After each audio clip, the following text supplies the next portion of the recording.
మీ శరీరంలో కొన్ని లోపాల వల్ల మీ శరీరంలో ఉన్న ఆత్మశక్తి తగ్గిందనుకోండి. తగ్గితే ఏమవుతుంది? ఈ గ్రంథుల్లో కొన్ని గ్రంథులు పనిచేయవు, కొన్ని నెమ్మదిగా పనిచేస్తాయి, కొన్ని డ్యామేజే అయిపోతాయి. అప్పుడు లోపం ఏర్పడినప్పుడు డాక్టర్ గారి దగ్గర పరిగెడితే నీ షుగర్ వచ్చింది, నీ కిడ్నీ ఫెయిల్యూర్ అయిపోయింది, నీ జీర్ణ కోసం సరిగ్గా పనిచేయట్లేదు, ఇలా ఏదో ఒకటి చెప్తారు కారణం. దానికి మందులు ఇస్తూ ఉంటారు. కానీ ఈ ఆత్మశక్తి శరీరంలో తగ్గడానికి కారణాలేంటి? అది మీరు ఎంత లోతుగా అధ్యయనం చేయాలో ఒక్కసారి అర్థం చేసుకోండి.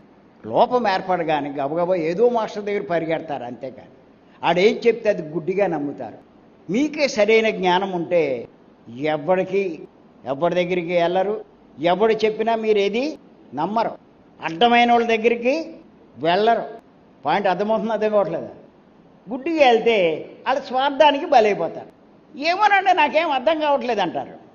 ఇంకా బాగా నీకు అర్థం కాలేదన్నావంటే ఇంకొంచెం దోచుకుంటాడు. అంచేతే జ్ఞానం సంపాదించుకోవాలంట. చెప్పండి, జ్ఞానం అవసరమా లేదా? మరి ఇక్కడ భీమవరం రావాలక్కర్లేదా? ఎందుకంటే ఇందా చెప్పుకున్నాం కదా, రెండో కారణం ఏంటి? మానసిక కారణం. గుర్తెట్టుకోండి. ఏమిటి మానసిక కారణం అంటే గుర్తెట్టుకోండి.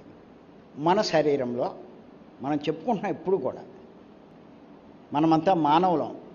మానవుడు అంటే ఏం చెప్పుకున్నాం? మూడు అని చెప్పుకున్నాం. ఏంటి ఆ మూడు? శరీరము, మనస్సు, ఆత్మ. ఆత్మ అంటే ఏంటి? ఆత్మ అంటే ఏంటి?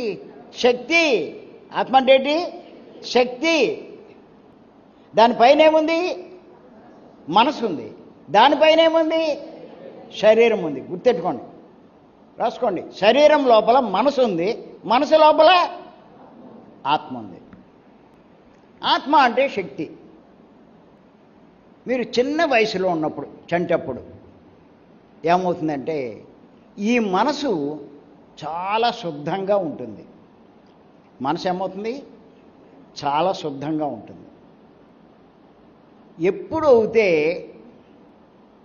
ఆత్మ పైన ఉన్నటువంటి మనసు శుద్ధంగా ఉంటుందో, ఆత్మ పైన ఉన్నటువంటి మనసు, ఆత్మను ఆవరించి ఉన్నటువంటి మనసు శుద్ధంగా ఉంటుందో, మీ శరీరంలో ఆత్మశక్తి విజృంభించి ఉంటుంది. అప్పుడు శరీరంలో ఉన్న క్రియలన్నీ కరెక్ట్గా పనిచేస్తాయి.